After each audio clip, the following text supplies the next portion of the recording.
Okay, now we're going to learn how to download the iBeam Softphone from the Dialer Setup website. So first thing you want to do is open up a browser.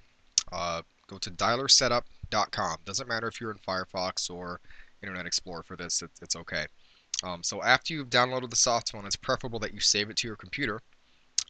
After you've saved it, you can open up the folder,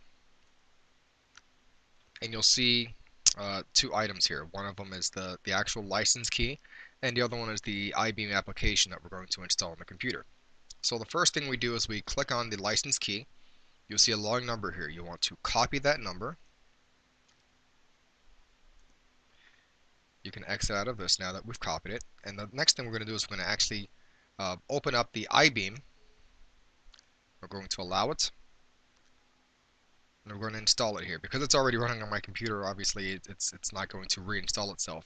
But after it's installed, you're going to see an application that looks like this. This is the actual Softphone. This is the iBeam phone here.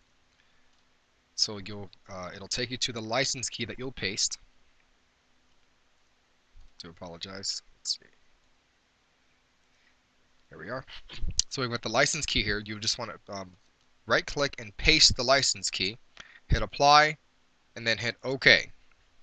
After we've done that, you'll go to actually the tuning wizard. Make sure that your headset is plugged in. You can use either a two-prong headset, whereas the inputs, one is for microphone, the other one is for the speaker, or you can use a USB headset that'll take care of both. So once you've got your headset plugged in, you can follow the prompts. We're going to configure only a headset. Hit next.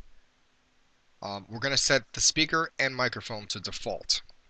If we have any sound issues from there, then we can switch the different options it gives us. But we're going to start with default because that normally works. We hit next. It's going to give us a little pop-up warning us that we're on default. We can say yes to continue. You want to bring it to about 90%, but you'll hear a woman speaking in your headset that says, please adjust your volume to a comfortable level. Once you can hear that, you know that this part is finished. We're going to hit next now, and as you see, when the bar is red down here, you're going to record your voice as it's picking up my voice now, and it's going to play back your voice to know that the microphone is working. I recommend that you bring the volume up to about 70 to 90% as well. So once it plays back, you know that that part is good to go. So now we're going to hit next again. We don't have any video here, so we're just going to hit next. The connection speed, depending on what your connection is, it doesn't really matter too much. If you've got DSL, then obviously we'll choose DSL, cable for cable, etc. And then we'll hit next, and then we're finished. After we hit finish, then it will take you to this screen here. So this is the final step in setting up the Softphone. The first thing we're going to do is we're going to click Enable this SIP account. The next thing is your display name. This is going to be your name, or the name of the person that you're setting up this Softphone for. The username we're going to put over here. Whatever your extension is going to be your username. The password, we're going to choose the password that was given to you by your administrator. For administrator setting this up, this will be the password that's found in FreePBX under the extension. It's called secret under each extension, and that'll be your password that you're using here. The authorization username is always going to be the same as the username, so it's going to be 102 in this case. Now the domain is going to be the IP address of the server that you're logging into. For my admins here, this is going to be the IP address of your server, your predictive dialer. For hosted agents, you would actually get that number from your administrator or whoever opened up your account. So in this case, we're going to be using 204.9.247.47.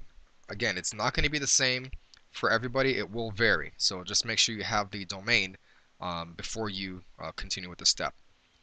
The last thing we want to do is where it says SIP listen port, you want to click where it says manual override and make sure that there's 5060 in the box next to it.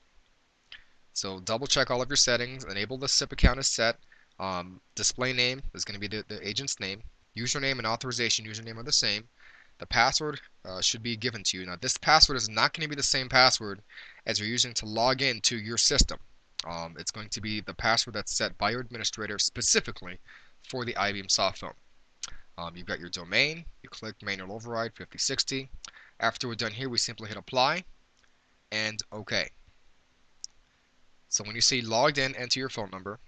Your number is whatever your extension is, then you know you're good to go. In some instances, you'll have a pop-up before you get to the screen. It'll be a Windows Defender or Windows uh, firewall pop-up asking if you want to block or unblock this from your computer. You definitely want to click the unblock. There'll be other issues if we click block, but we want to unblock it and leave this to have access to everything that it needs to. So once it says your number is 102 or whatever your extension was, then you're good to go.